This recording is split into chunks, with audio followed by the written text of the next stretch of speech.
La Commune de Paris naît d'une des défaites les plus célèbres de France, lorsqu'en 1870, Napoléon III est battu à Sedan par les armées prussiennes, ancêtres de l'Allemagne actuelle. Les Parisiens refusent alors d'accepter cette défaite et prennent le pouvoir dans la capitale. Pour retrouver des traces de l'histoire de la Commune, il faut se rendre au cimetière du Père-Lachaise. Symbole d'une histoire qui meurt, seules les tombes des communards témoignent encore du soulèvement populaire. Ici sont enterrées les principales figures du mouvement, comme Auguste Blanqui, précurseur des idées communardes, ou Jules Vallès, leader de l'insurrection. Membre de l'association Printemps 1971, Marc Ternant est passionné de l'histoire de la Commune. Il présente le dernier monument encore intact qui témoigne du massacre des partisans communards, le mur des Fédérés. Donc voilà ce monument. Il est fait avec des pierres dont on voit les impacts, de balles des fusillés.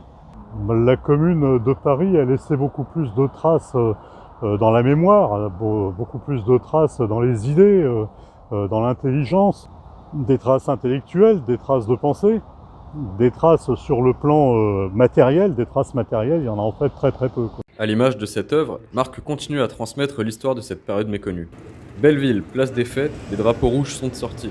L'association de Marc Ternant organise une balade dans ce quartier chargé d'histoire. C'est l'occasion pour les riverains de découvrir certains aspects insolites de leur arrondissement. Une manière de se rappeler que les idées de la Commune ne sont pas mortes.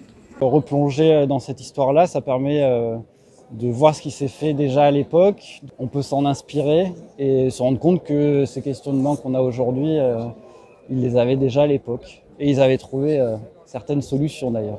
Peu de traces visibles, mais des valeurs qui ont survécu à l'épreuve du temps.